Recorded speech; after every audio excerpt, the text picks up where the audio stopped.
Muy buenos días, miércoles 17 de septiembre y titulamos esta columna de hoy día 640, un gobierno de miércoles. Porque el gobierno de Javier Milei parece haber encontrado un día maldito en el calendario, los miércoles. Cada vez que el calendario marca la mitad de la semana, la Casa Rosada se enfrenta a nuevos problemas en la calle, muchas veces en el Congreso, y hoy por supuesto no será la excepción.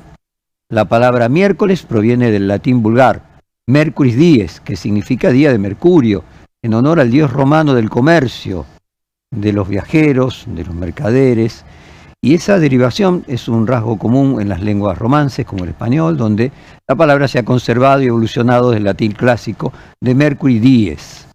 Por tanto, es el día asociado al dios Mercurio, dios romano, como decíamos, del comercio, pero también de la elocuencia, además de los viajeros, de la comunicación, así como del mensajero de los dioses, el guía de las almas del inframundo. Mercurio es famoso por su rapidez, con alas en los pies y un sombrero alado, por portar el caduceo, un bastón con dos serpientes que simboliza la paz y la diplomacia. Y sus otros atributos incluyen una bolsa para el dinero y la protección de los mercaderes, los viajeros y los ladrones. El lunfardo argentino, por su inicio similar, se usa la palabra miércoles para reemplazar mierda.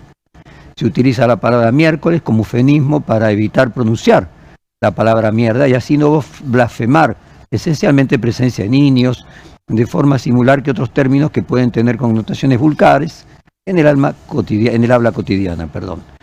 El karma del gobierno de Javier Milei con los miércoles parece darle una dimensión a este uso coloquial de la palabra para expresar qué día de miércoles.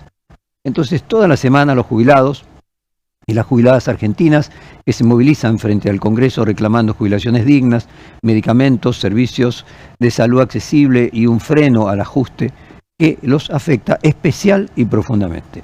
Estas protestas se repiten con constancia pese a la represión, a las dificultades físicas que conlleva para las personas mayores salir a la calle a protestar, algo que recuerda, por ejemplo, otra movilización con un día fijo, histórica en la historia de la Argentina, que son las rondas de la Plaza de Mayo, de las madres de la Plaza de Mayo, los días jueves, que comenzaron con un puñado de madres víctimas del terrorismo de Estado durante la propia dictadura y que fue el germen de lo que luego fue el movimiento de derechos humanos, que se volviera una reivindicación apoyada por amplias mayorías.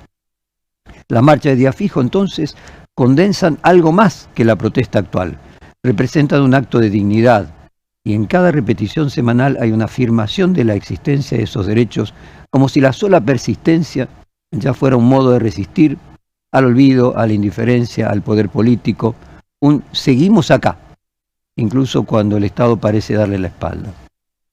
Ese carácter ritual de volver siempre el mismo día, en el mismo lugar, convierte la marcha en un símbolo moral, y la insistencia no se mide en multitudes ocasionales, porque lo que hoy es pequeño, mañana puede convertirse en una gran movilización.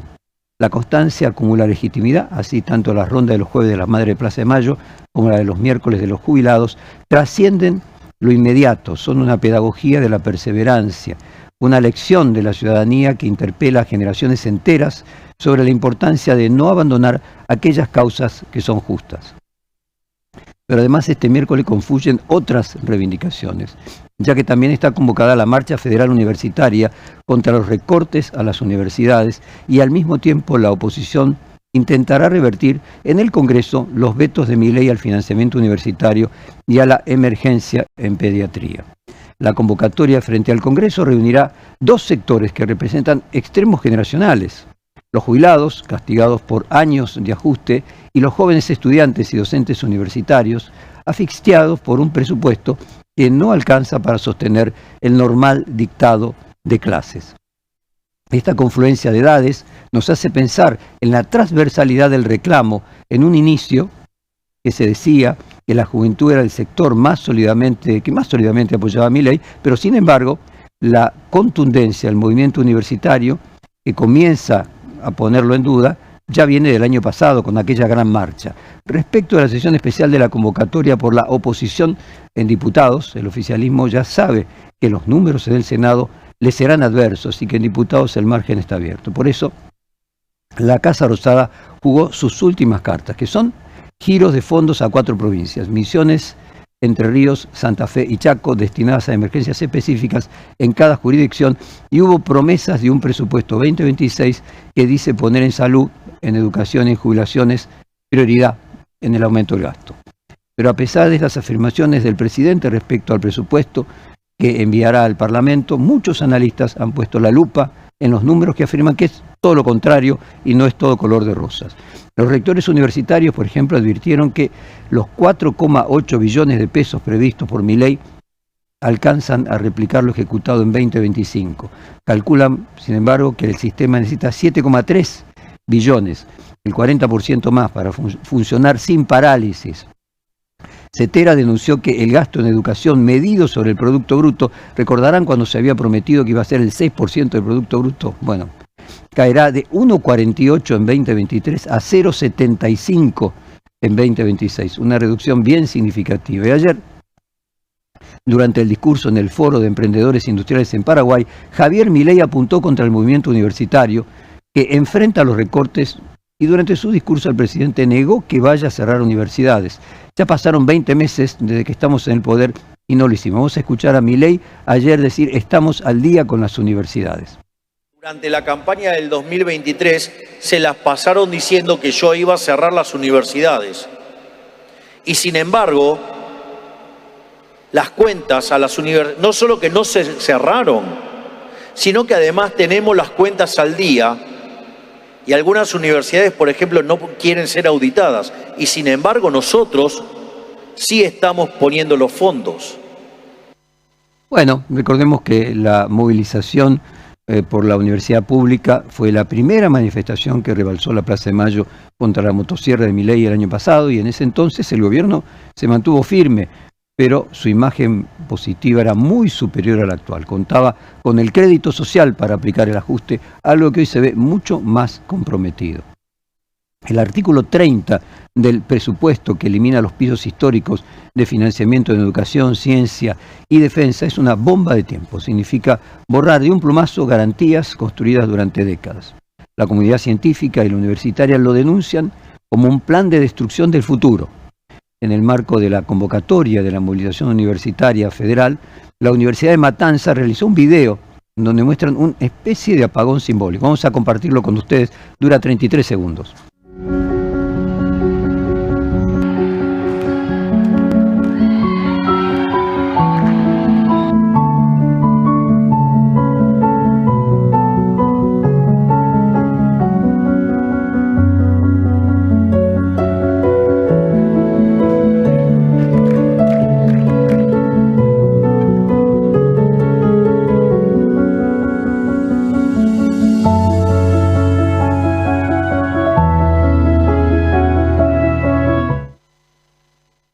Una parte innegable de la estrategia del gobierno ha sido la batalla cultural.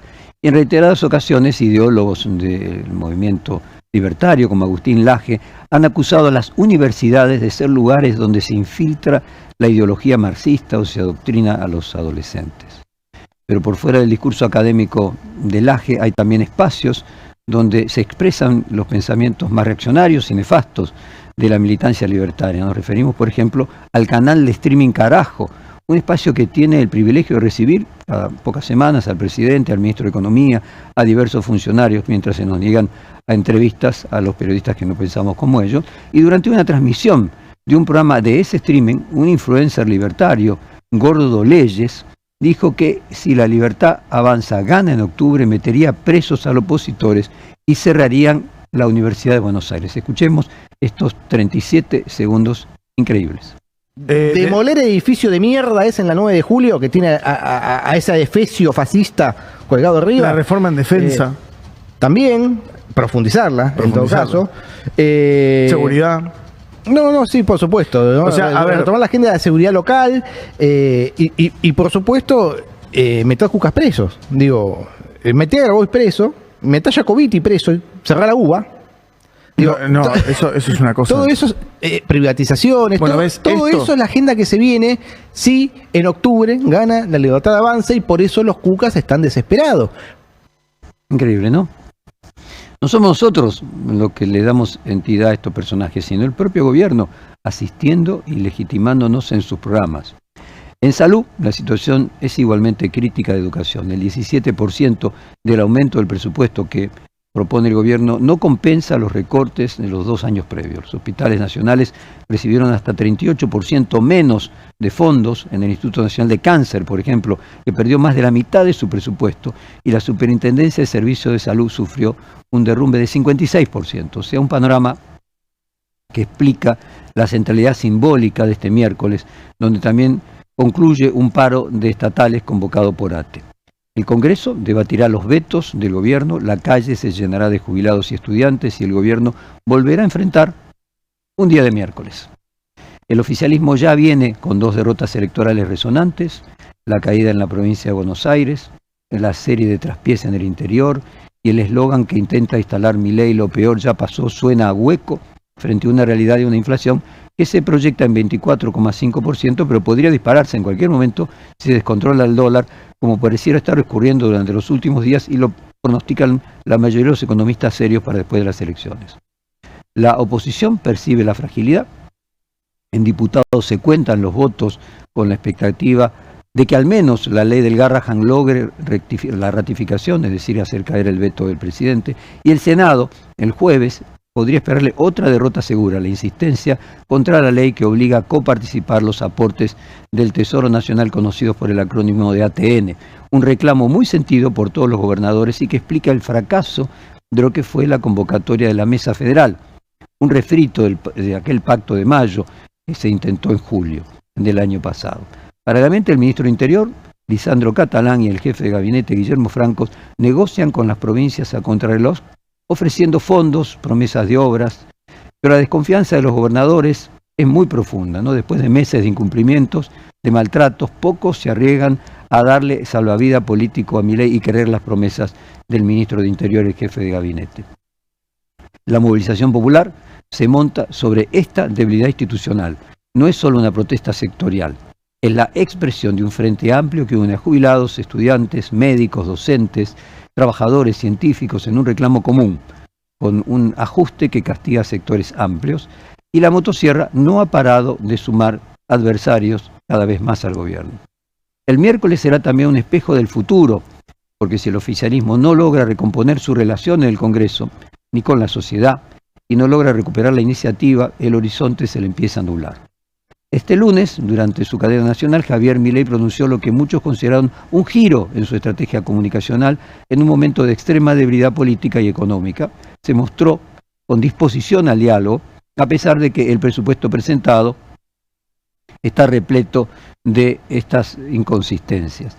Aunque proyecta un superávit financiero y la recomposición social, el presupuesto presentado se basa en supuestos macroeconómicos muy optimistas, ¿no? Sin resolver problemas estructurales como el tipo de cambio, que lo propone para fin del año próximo más barato que hoy, o sea, desalineado, una deuda insostenible y una fragilidad fiscal. Y además evidencian recortes en partidas críticas este año y la falta de reglas fiscales explícitas, mientras que las recomposiciones anunciadas solo compensan parcialmente la pérdida real de ingresos en jubilaciones, educación y discapacidad. En síntesis, si no hay un cambio de vientos, el gobierno está condenado a tener no solamente un día de miércoles, sino un futuro de miércoles.